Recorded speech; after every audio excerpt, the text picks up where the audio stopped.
Happy ഗാർഡനിന്റെ പുതിയ എപ്പിസോഡിലേക്ക് എല്ലാവർക്കും സ്വാഗതം. നിങ്ങൾ ഈ ചാനൽ ആദ്യമായാണ് വരുന്നതെങ്കിൽ ചാനൽ സബ്സ്ക്രൈബ് ചെയ്ത് സൈഡിൽ കാണുന്ന ബെൽ ബട്ടൺ അമർത്തിയെന്ന് ഉറപ്പുവരുത്തുക. എങ്കിൽ മാത്രമേ ഈ ചാനലിൽ വരുന്ന പുത്തൻ വീഡിയോകൾ നിങ്ങൾക്ക് നോട്ടിഫിക്കേഷനായി നിമിഷനേരം കൊണ്ട് അറിയാൻ സാധിക്കൂ.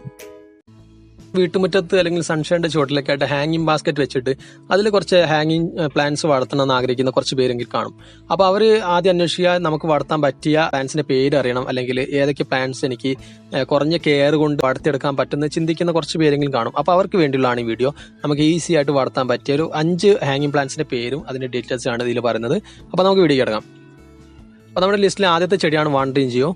വാണ്ടറിഞ്ചിയോയുടെ പ്രത്യേകത എന്താ വെച്ചിട്ടുണ്ടെങ്കിൽ നമ്മൾ ഇടുങ്ങിയ സ്ഥലങ്ങളിൽ, അതായത് സൂര്യപ്രകാശം വല്ലാതെ എത്താത്ത മങ്ങിയ വെളിച്ചമുള്ള സ്ഥലങ്ങളിലൊക്കെ നമുക്ക് ഈസി ആയിട്ട് വളർത്താൻ പറ്റിയ ഒരു ചെടിയാണ് വാണ്ടറിഞ്ചിയോ. നമ്മൾ ഹാങ്ങിങ് ബാസ്ക്കറ്റ് ആയിട്ട് ചെയ്യുമ്പോൾ ശ്രദ്ധിക്കേണ്ട കാര്യം, പലപ്പോഴും ചെടികൾ നട്ടുപിടിപ്പിക്കുന്ന ഏരിയ സൺഷൈഡിന്റെ ചോട്ടിൽ അല്ലെങ്കിൽ സൂര്യപ്രകാശം വല്ലാതെ കിട്ടാത്ത സ്ഥലങ്ങളിലൊക്കെ ആവും. അപ്പോൾ ഇങ്ങനെയുള്ള സ്ഥലങ്ങൾ നമ്മൾ ചൂസ് ചെയ്യുമ്പോൾ അത്തരം സ്ഥലങ്ങളിലേക്ക് പറ്റിയ സൂര്യപ്രകാശം വളരെ കുറഞ്ഞ് മാത്രം ആവശ്യമുള്ള ചെടികളെ ചൂസ് ചെയ്യാൻ ശ്രമിക്കുക. അങ്ങനെയുള്ള സ്ഥലങ്ങളിലേക്ക് നടാൻ പറ്റിയ ഏറ്റവും ബെറ്റർ ആയിട്ടുള്ളൊരു ഓപ്ഷനാണ് വാണ്ടറിഞ്ചിയോ. മറ്റു പ്രത്യേകത എന്ന് വെച്ചാൽ കുറഞ്ഞ വെള്ളം കൊടുത്താൽ മതി, അതുപോലെ തന്നെ കൂടുതലായിട്ട് പെട്ടെന്ന് വളർച്ചയുള്ള ഒരു ചെടിയാണ്. പിന്നെ ഇതിന് കമ്പുകൾ മുറിച്ച് നട്ടിട്ടാണ് ഇതിന്റെ പ്രൊപ്പഗേഷൻ കാര്യങ്ങളൊക്കെ ഈസി ആയിട്ട് വളർത്താൻ പറ്റും. നമ്മൾ മുറിച്ച് നടുന്ന എല്ലാ തണ്ടുകൾക്കും ഇതിന് വേര് പിടിക്കും. വളരെ പെട്ടെന്ന് ഗ്രോത്ത് ഉള്ള ചെടി ആയതുകൊണ്ട് നമുക്ക് വളരെ ഈസി ആയിട്ട് തന്നെ വളർത്തിയെടുക്കാനും പറ്റും. പിന്നെ ഒരു കാര്യം ശ്രദ്ധിക്കേണ്ടത്, നമ്മൾ ഒരുപാട് വെയിൽ ഇതിന് കൊടുക്കാൻ പാടില്ല. ഒരുപാട് വെയിൽ കൊടുത്തു കഴിഞ്ഞാലും ചെടി കരിഞ്ഞു പോകാനും ഇലകൾക്ക് നിറം മാറ്റം വരാനൊക്കെ ചാൻസ് ഉണ്ട്. അടുത്ത ചെടിയാണ് സ്ട്രിങ് ഓഫ് പേൾസ്.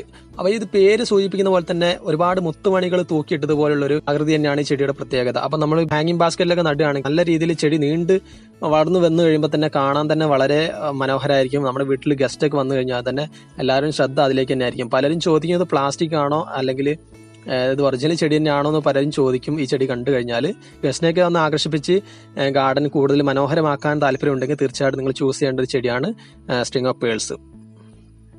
അടുത്ത ചെടിയാണ് ഫിറ്റോണിയ. ഒട്ടുമിക്ക പേർക്കും ഫിറ്റോണിയെ കുറിച്ച് അറിയാമായിരിക്കും, എങ്കിലും പറയാണ്, സൂര്യപ്രകാശം വളരെ കുറവ് ആവശ്യമുള്ള ഒരു ചെടിയാണ് ഫിറ്റോണിയ. അതുകൊണ്ട് തന്നെ നമുക്ക് ഇൻഡോർ ആയിട്ടും ഔട്ട്ഡോർ ആയിട്ടും ഒരേ സമയം വളർത്താൻ പറ്റുന്ന ഒരു ചെടിയാണ്. ഇൻഡോർ ആയിട്ട് വളർത്തുമ്പോൾ ഒരു കാര്യം ശ്രദ്ധിക്കണം, മോർണിംഗ് സൺ നമ്മൾ 1 മണിക്കൂറെങ്കിലും മിനിമം കൊള്ളിക്കാൻ ശ്രമിക്കുക. അങ്ങനെ കൊള്ളിച്ചു കഴിഞ്ഞാൽ തീർച്ചയായും നല്ല ആരോഗ്യത്തോടെ ചെടി വളരും. വെയിലൊന്നും കൊള്ളിക്കാതെ നമ്മൾ വീട്ടിനകത്ത് ചെടി വളർത്തി കഴിഞ്ഞാൽ കുറച്ച് ആരോഗ്യം ക്ഷയിച്ചു വരുന്നതായിട്ട് ചെടിക്ക് കാണാറുണ്ട്. അപ്പോൾ ഒരു കാര്യം ശ്രദ്ധിച്ചു കഴിഞ്ഞാൽ നിങ്ങൾക്ക് നല്ല രീതിയിൽ വളർത്താൻ പറ്റിയ നല്ലൊരു അലങ്കാര ചെടിയാണ് ഫിറ്റോണിയ. അടുത്ത ചെടിയാണ് ടാങ്കിൾഡ് ഹാർട്ട്. അപ്പോൾ പേര് സൂചിപ്പിക്കുന്ന പോലെ തന്നെ നൂലിൽ കോർത്ത ഒരുപാട് ഹൃദയങ്ങളുടെ ഒരു ആകൃതിയാണ് ഈ ടാങ്കിൾഡ് ഹാർട്ടിനുള്ളത്. സ്ട്രിങ് ഓഫ് പേൾസിന്റെ പോലെ തന്നെ ഗസ്റ്റ് ഒക്കെ വന്നു കഴിഞ്ഞാൽ മണ്ണിൽ ഉടക്കി പോകുന്ന ഒരു ചെടി തന്നെയാണ് ടാങ്കിൾഡ് ഹാർട്ട്. വീടിന്റെ മുൻഭാഗത്താണ് നിങ്ങൾ ഹാങ്ങിങ് ബാസ്ക്കറ്റ് വെക്കാൻ ഉദ്ദേശിക്കുന്നതെങ്കിൽ തീർച്ചയായിട്ടും ഈ ചെടി നിങ്ങൾ ചൂസ് ചെയ്യുക. ടാങ്കിൾഡ് ഹാർട്ട് ഒരു സക്കലന്റ് ഫാമിലി പെട്ട ഒരു ചെടിയാണ്. അതുകൊണ്ട് നമ്മൾ ഓവറായിട്ട് വെള്ളം ഒഴിക്കാൻ പാടില്ല. ഓവറായിട്ട് വെള്ളം ഒഴിച്ചു കഴിഞ്ഞാൽ തണ്ട് ചീഞ്ഞു പോകും. അപ്പോൾ ഇതിന്റെ തണ്ടുകൾ മുറിച്ചെടുത്തിട്ടാണ് കൂടുതൽ ചെടികൾ ഉണ്ടാക്കുക. ഏറ്റവും അവസാനത്തെയും മനോഹരമായിട്ടുള്ള ചെടിയാണ് പിറ്റോണിയ.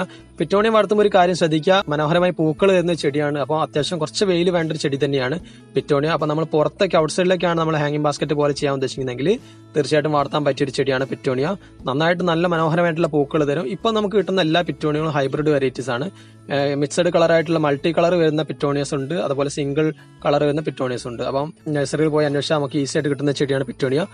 വളർത്തുമ്പോൾ പലരും പല ഐഡിയയ്ക്ക് അനുസരിച്ച് പല രീതിയിൽ പിറ്റോണിയ വളർത്താറുണ്ട്. നമ്മുടെ ക്രിയേറ്റിവിറ്റിക്ക് അനുസരിച്ച് നമ്മുടെ ഗാർഡൻ വളരെ മനോഹരമാക്കിയെടുക്കാൻ പറ്റുന്ന ഒരു ചെടിയാണ് പിറ്റോണിയ. അപ്പോൾ തീർച്ചയായിട്ടും നിങ്ങൾക്ക് ഈ വീഡിയോ ഇഷ്ടപ്പെട്ടതെന്ന് ഞാൻ വിചാരിക്കുന്നു. അപ്പോൾ നാളെ മറ്റൊരു വിഷയമായിട്ട് വരാം. അപ്പോൾ അതുവരെ ബൈ.